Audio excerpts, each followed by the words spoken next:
Magandang araw sa inyo. Ako nga pala si Binibini, Princess Maybe Capularia, na mag-uulat ng pang-uri. Ang nilalaman ng aking aralin ay kayarian ng pang-uri. Uri ng pang-uri, antas ng hambingan ng pang-uri, antas ng paglalarawan ng pang-uri, kailangan ng pang-uri, at ang panghuli ay mga sanggunian.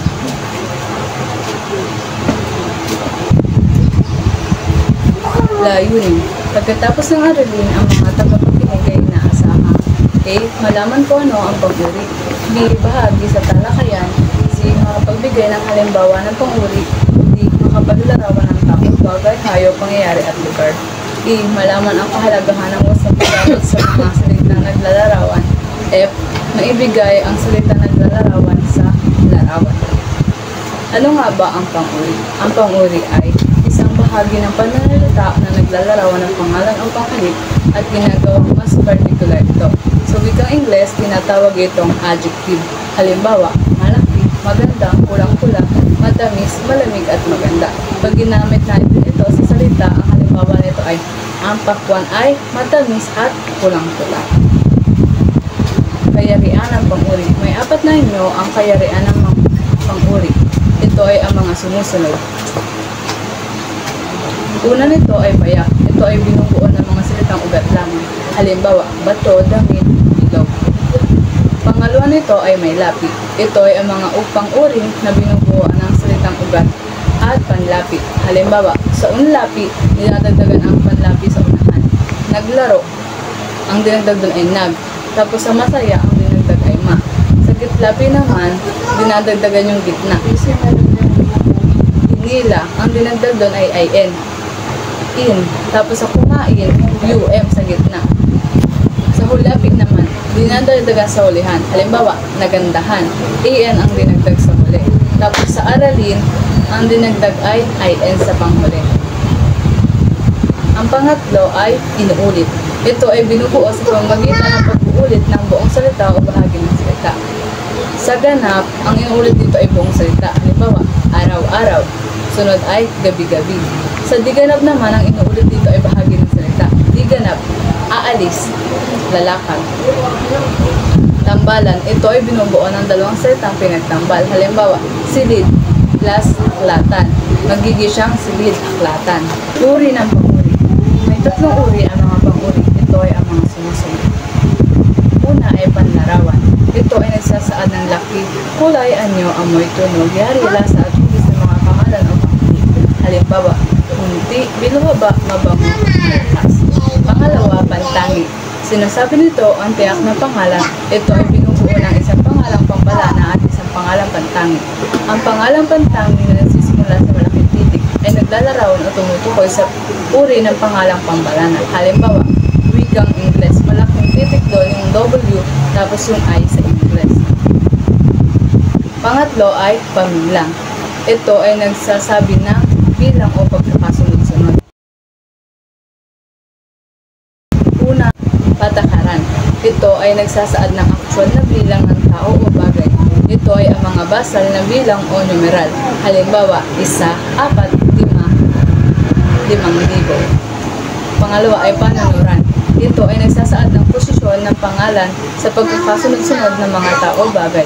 Sinasabi ng mga ito kung pang-ilan ang tao o bagay. Halimbawa, 1, una, pangalawa.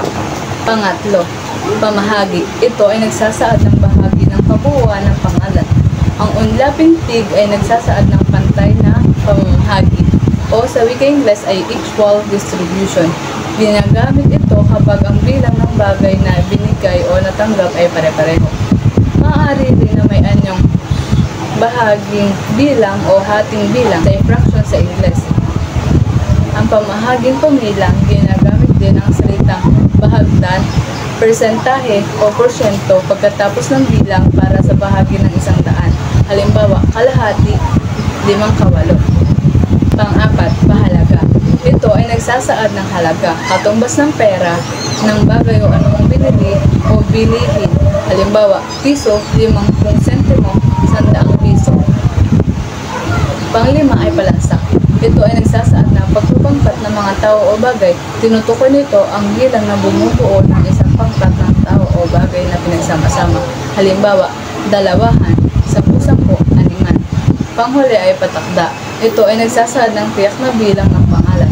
Ang bilang na ito ay hindi na madadagdagan o mababawasan pa. Halimbawa, iisa. Sunod na halimbawa ay dadalawa. Antas ng hambingan ng pang-uri.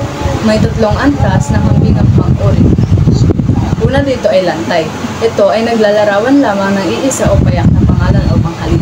Halimbawa, maliit, kupas, mataba, hambing. Ito ay ginagamit sa pagtutulad ng dalawang pangalan o panghalip. Magkatulad. Ito ang panghambing kung patas sa katangian ang pinagtutulad. Ginagamitan ito ng unlaping ma. Sing, kasing, magkasing. Sa di magkatulad, ito ay paghahambing kung nagbibigay ito ng diwa ng pagkakait, pagtangi o pasalungat. Sa palamang naman, may higit na positibong katangian ang inihahambing sa bagay na panghambing. Ginagamitan ito ng dihamak at magkaiba pa. Sa pasahol, may higit na negatibong katangian ang pinaghahambing. Gumagamit ng diga sino at iba pa. Pasuktol. Ito ay pinakadulong degree ng kaantasan. Ito ay may positibo o negatibo. Ang paglalarawan ay masidhi kung kaya ginagamitan ito na katagang sobra, ubod, tunay, saksakan. Sa pahambing, halimbawa, lantay, maganda. Sa magkatulad, singganda. Sa di magkatulad na palamang, mas maganda. Sa di magkatulad na pasahol, di masyado maganda. Sa pasukbal na halimbawa, ng pahambing ay ubod ng ganda. Antas ng paglalarawan ng pang-uri. Tatlo ang antas ng paglalarawan ng pang-uri. Ang mga antas na ito ay walang paghahambing. Una dito ay lantay. Ito ay kapag payak o karaniwang anyo ng pang-uri ang ginagamit sa paglalarawan. Halimbawa, matalino, palatawa, katamtaman. Ito kapag sinasamahan ng mga salitang medyo ng kaunti, ng bahagya o paulit-ulit ng salitang ugat o unang dalawang pantig ng salitang ugat. Halimbawa, medyo mataba, malakas ng bahagya, malakas-lakas. Masidhi. Ito kapag gumagamit ng napaka-ubod na, saksakan na, talagang sobrang masyado at paulit-ulit ng buo ng pang-uri. Ang paglalarawan sa antas na ito ay katangi ang taglay ng pangalan o panghalip ay matindi o sobra. Halimbawa, napakalakas, ubod ng bait, talagang mabango, makinis na makinis. Kailanan ng pang-uri. May tuntunin sinusunod sa pagbuo ng kailanan ng pang-uri ng ginagamit ng panglaping ma. Isahan. Kung naglalarawan ng isang pangalan o panghalip, ginagamit ang ma at salitang ugat. Halimbawa, ma, saya, ma, lungkot. Maramihan.